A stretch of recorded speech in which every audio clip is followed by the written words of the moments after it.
kita harus mengambil pelajaran bahwa keberadaan kita di majlis-majlis yang mulia dengan teman-teman yang baik itu dengan sendirinya insya Allah akan menambah kebaikan-kebaikan kita, ya. Kalau ada di antara kita mengatakan, kenapa saya itu kalau sama ikhwah, bersama dengan ikhwah, teman-teman pengajian, teman-teman tarbiyah, rajin ibadah-ibadah sunnah, ya, ada lagi semangat untuk sholat sunnah. Lalu kalau di rumah atau bergaul dengan teman-teman kerja saja, dengan rekan-rekan seprofesi, kadang kami lalai dan tidak ada semangat untuk beribadah. Jangan-jangan saya ini cuma riya dengan ikhwah, ya. Nanti dengan ikhwah ketemu baru berlagak juga baik, ya. Ada semangat untuk melakukan kebaikan. Kita katakan insya Allah itu bukan riya, tapi itulah salah satu faidah keutamaan kenapa kita dianjurkan bergaul dengan orang-orang soleh. Karena dengan melihatnya kita teringat Allah Subhanahu Wa Taala, dan dengannya, keberadaannya, kita termotivasi untuk melakukan kebaikan-kebaikan. Yang harus dipertanyakan ketika kita sudah bersama dengan orang-orang soleh, kita tetap saja malas-malasan. Ya, itu justru yang perlu dipertanyakan. Tapi ketika kita bersama dengan majlis orang yang baik, lalu ada motivasi semangat untuk berbuat kebaikan, itulah keutamaan bersama dengan majlis yang soleh.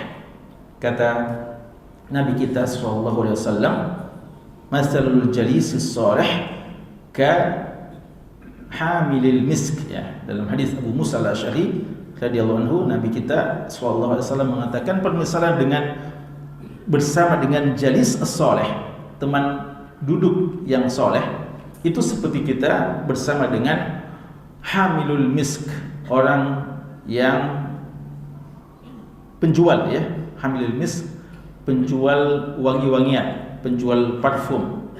Yang mana penjual parfum itu adalah an yuhdhiyaka, entah dia akan memberikan hadiah kepada kita, atau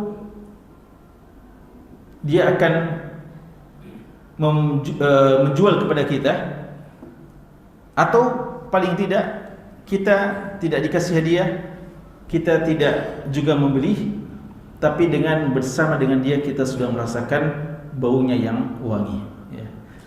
Jadi 3 kemungkinan saja, dan semua 3 kemungkinannya bagus, ya.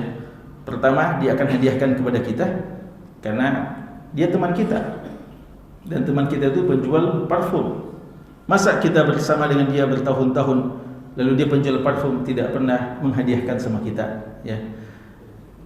Dan salah satu makna menghadiahkan, artinya orang yang bagus itu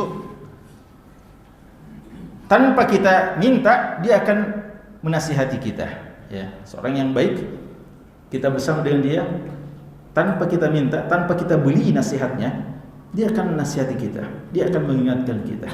Itulah hadiah, ya, yang diperumpamakan oleh Nabi SAW. Atau yang kedua adalah kita beli parfumnya.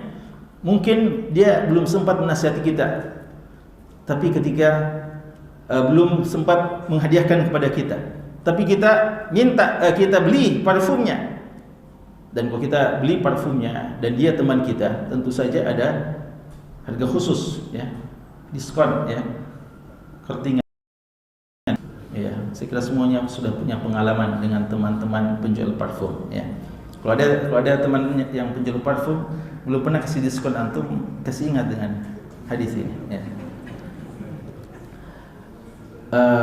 Ya, maksud dari hadis ini kita beli darinya adalah kadang dia mungkin lupa untuk mengingatkan kita, dia lupa menghadiahkan kepada kita nasihat, tapi kita yang minta, hadiahkan kepada saya nasihat, ingatkan kepada saya, motivasi saya, semangati saya, ya.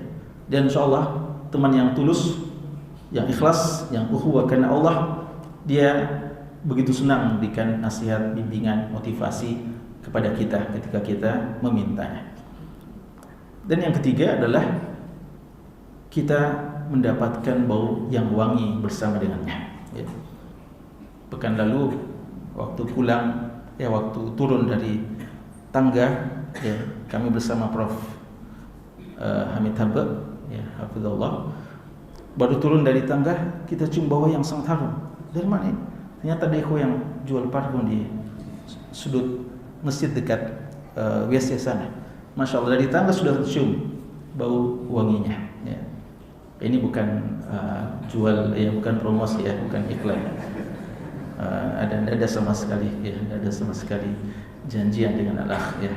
Tapi itu syahidnya bahwa penjual parfum, masya Allah, baunya sangat terasa dari jarak yang sangat jauh. Artinya kita mengambil manfaat darinya.